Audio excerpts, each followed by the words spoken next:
Di Jakarta dulu ada yang namanya Tanamur ya. Tanamur itu diskotik pertama di Indonesia. Betul. Tanah Abang Timur ya, singkatannya. Tanah Abang Timur. Siapa yang punya? Ternyata yang punya itu seorang Habib Fahmi Al-Hadi, suaminya Ratna Sarumpait. Mencoba memberikan satu wawasan apa sih kiai itu. Nah, ini ya, perspektif kiai di dalam keluarga besar Wali Songo dan perspektif kiai di dalam manuskrip kuno. Kiai adalah istilah bin nasab, la bil kasab, bukan kasab. Artinya kiai itu adalah gelar yang disematkan dikarenakan ada nasab gitu. Jadi ayahnya kiai terus begitu disebut dengan kiai. Repot ini betul. Apa ini mulai kapan? Mulai kapan? Jadi ada ulama nggak jadi benci alim itu mulai kapan? Wah, ini produk baru nih model ini. Anda tahu Kiai Mas Imam, Anda tahu Kiai Khalil Bangkalan, Anda tahu Kiai Abdul Hamid, Anda tahu Kiai besar. Mulai kapan ini kerucut-kerucut nggak jadi benci alim nih? Mulai kapan? Anda baca kitab ini? Anda baca kitab? Oh, so jadi kiai bukan kiai ini, palsu kau. Wallahi palsu. Kamu yang menyesatkan umat. Assalamualaikum warahmatullahi wabarakatuh. Bismillahirrahmanirrahim. Allahumma sholli ala sayyidina Muhammadin wa ala alihi wa sahbihi ajma'in, amma ba'du. Jalana wa iyyakum min ahlil khair wa sa'ada fid dini wad dunya wal akhirah. Amin. Allahumma amin. Semoga kita menjadi orang-orang yang mendapatkan jalan yang terbaik, mendapatkan hidayah, mendapatkan kebahagiaan di dunia, juga di akhirat nanti. Amin. Allahumma amin. Kalau kamu menyimak cuplikan itu, kamu bisa cek di konten aslinya, sudah saya lampirkan itu. Di situ membahas tentang sejarah-sejarah kelam. Pertamanya membahas tentang Habib yang menjadi mufti resmi Belanda pada waktu beberapa tahun yang lalu lah, sudah lama itu, sejarah namanya. Kemudian mengungkap lagi tentang pemilik diskotik terbesar, bukan di Indonesia kalau versi berita, tapi di Asia. Dan itu dikonfirmasi, kalau kamu baca di berita itu dikonfirmasi oleh yang bersangkutan, oleh anaknya kalau tidak salah, bahwa memang benar. Lalu ini ada hal-hal yang kita anggap tidak sesuai syariat lah. Kalau masalah yang Habib jadi mufti itu kenapa tidak saya sakutkan di situ? Karena saya memandangnya itu masih mungkin ada multi interpretasi. Banyak yang memahami mungkin ya, oh itu karena keadaan, siasat atau apalah, maka saya skip. Saya di bagian yang tentang seorang Habib yang mengelola atau menjadi owner dari sebuah diskotik. Ini kita sepakat perilaku yang tidak sesuai syariat. Kamu tidak perlu berdebat, itu sudah tidak sesuai syariat. Memiliki diskotik lah, begitu Tanamor itu ya.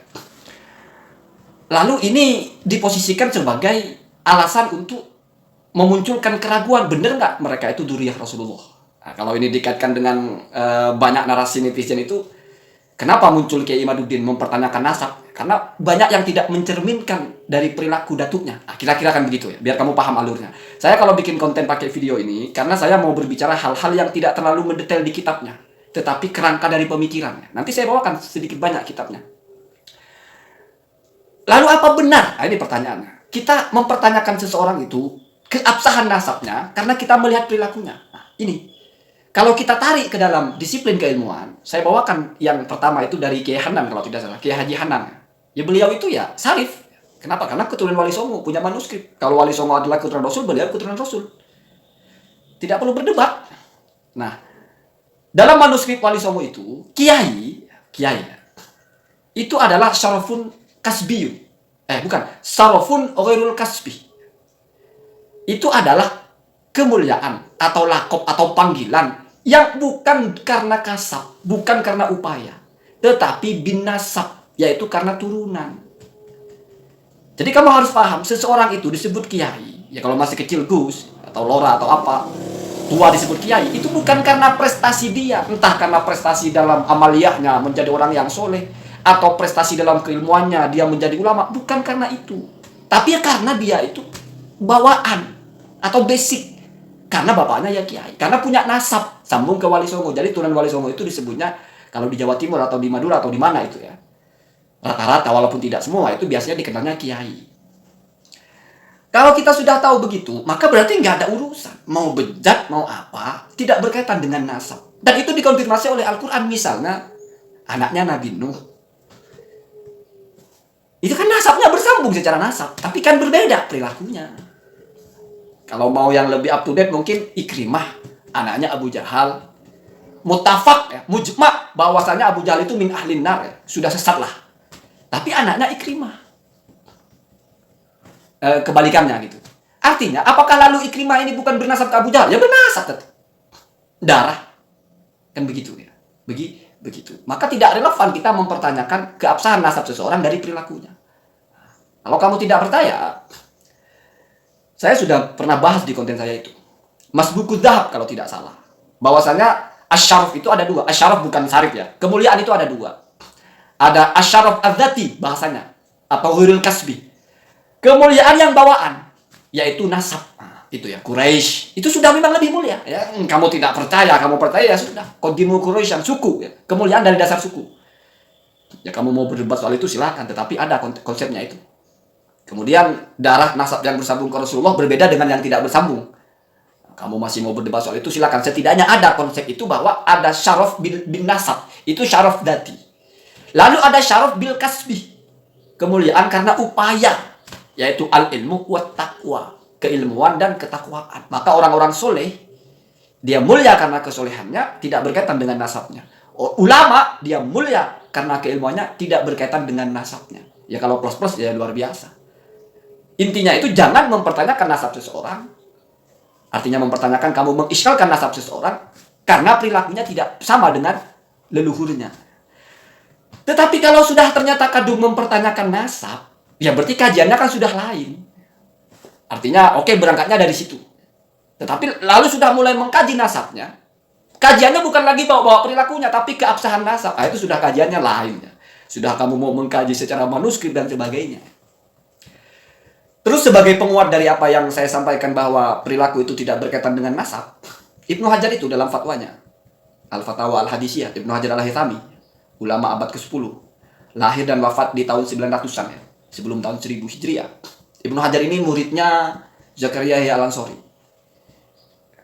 Zakaria Yahya Al-Ansori punya guru namanya Ibnu Hajar juga. Entah kenapa ulama suka sekali punya nama Ibnu Hajar ya. Sehingga Zakaria Yahya Al-Ansori itu populer adigiumnya dukiktu baina hajaro ini. Saya diapit dua batu. Makanya Zakaria ini cerdas sekali ya. Kenapa? Karena kalau menghadap gurunya, kan gurunya alim. Al-Hafidh Ibnu Hajar Al-Asqalani, Shahihul Fathil Bari ya. Siapa yang melakukan gitu. Kalau ngaji ke gurunya kan mesti dicekoki dengan keilmuan yang levelnya luar biasa. Ketemu dengan muridnya Ibnu Hajar Al-Haythami sama-sama cerdas, mesti punya pertanyaan-pertanyaan yang kritis. Nah, makanya tergemblenglah Zakaria Yahya Al-Ansori ini sebagai ulama yang top ya. Punya guru top, punya murid juga top. Bahkan bukan hanya Ibnu Hajar, Ar-Romli juga Asy-Syarbini, trio ya. Pengarang sarah dari kitab Minhajul Thalibin yang paling populer lah. Ya, ada 4 yang paling populer itu, yang paling banyak dikenal lah. Misalnya Tufa, Mughni, terus ada Nihaya, ada satu kan Zorowi bin Al-Mahli. Nah, kembali lagi ke laptop ya. Ibnu Hajar itu mengatakan, kalau ada orang yang mempertanyakan keabsahan nasab karena perilakunya, maka ingat kata dia, ada adigium populer ya. Al-aku la yuhrimu al-mirosah. Anak yang durhaka atau kedurhakaan seorang anak tidak lalu dia secara fikih haram untuk mendapatkan ahli waris dari bapaknya, kecuali kalau bapaknya ada ucapan atau apa gitu ya. Jadi kalau misalnya kamu punya anak durhaka, ini kan efek dari nasab kamu anak loh. Lalu perilaku kamu itu bejat, durhaka ya. Durhaka ke orang tua itu luar biasa.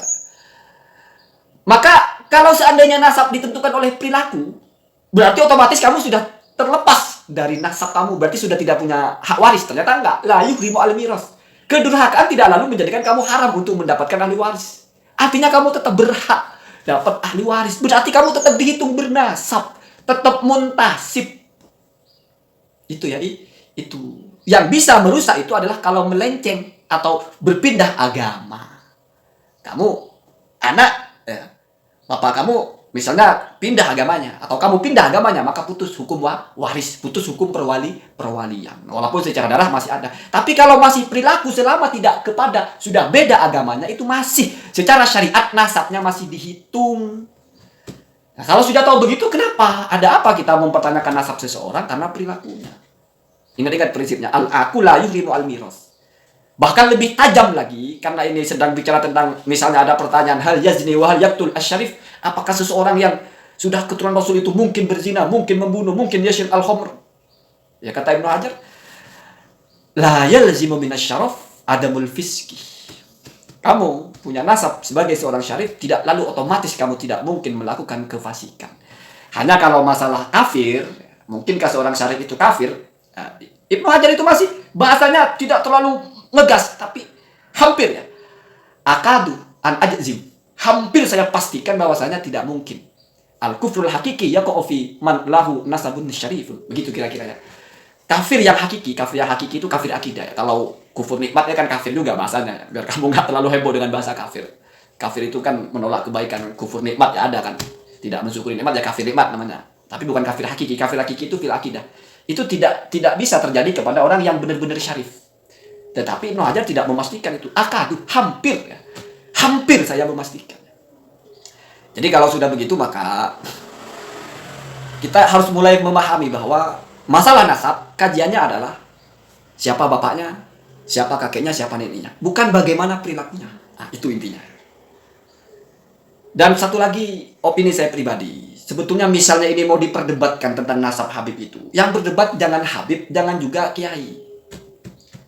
Kenapa? Karena kalau sudah Habib dan Kiai yang berdebat, nanti ini seperti sedang saling menyerang dan sedang ingin mempertahankan. Sudah tidak sehat itu. Apalagi dibumbui dengan ini bermula dari tidak diakui keturunan Wali Songo. Lalu dibantah kamu yang bukan keturunan Rasul gitu. Sudah rebutan keturunan Rasul kan jadinya kalau begitu. Sudah nggak sehat ya.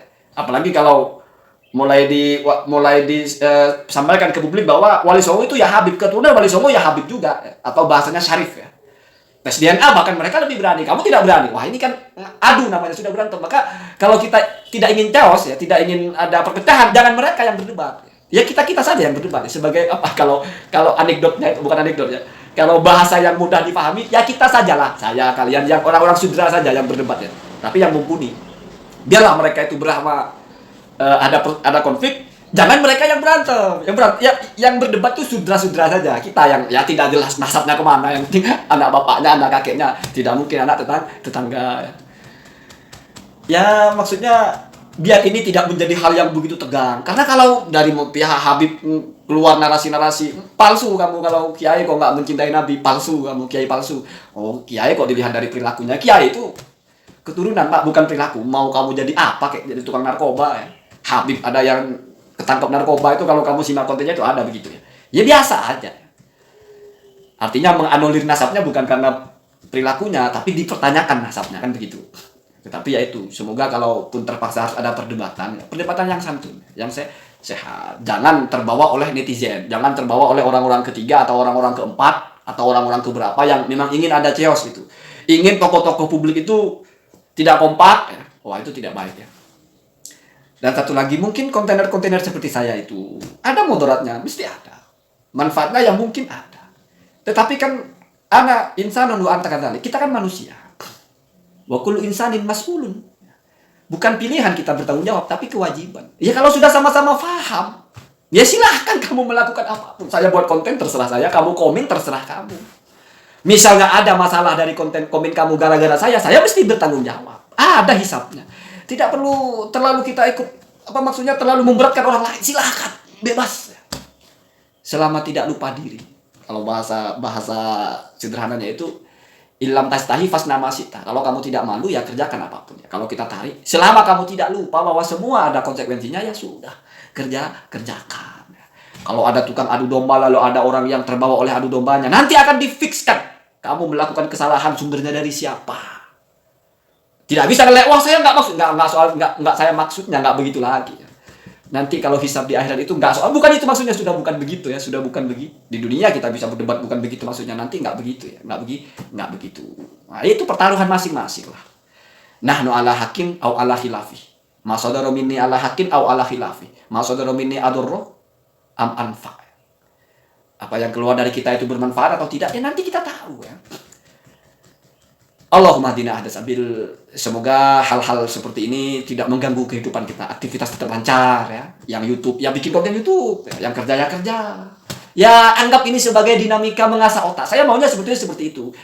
Kita itu jangan di tatanan otot, jangan di tatanan menilai hati, menilai perilaku, menilai keluarga, jangan. Tapi di tatanan mengasah otak. Jadi kamu semacam membaca teka-teki saja. Jadi kalau kamu mau menyimak perdebatan ilmiah, kamu semacam sedang membaca teka-teki. Atau enggaknya main ular tangga gitu. Kamu sekarang berapa langkah naik turun naik, gitu-gitu aja.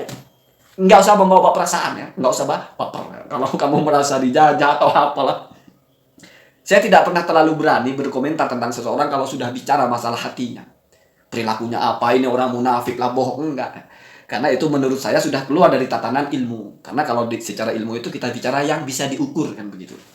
Saya ingat ucapan Habib Al-Jufri kalau tidak salah, menantunya Habib Umar ya. Mungkin saya salah sebut nama. Pernah beliau mengatakan, Ra'sul khalal al-hukmu ala ma fi suduril bashar. Kita akan bermasalah. Puncak dari masalah kita berani menghukumi hati orang. Atau kita menghukumi orang berdasarkan hatinya. Kita bilang, wah ini munafik. Seolah-olah kita tahu hatinya apa. Kenapa? Karena munafik berbeda mulut dan ucapan. Mulut dan hati. Gimana kita mau tahu perbedaannya kalau kita tidak memastikan tahu dulu apa hatinya? Yang kita tahu kan baru mulutnya.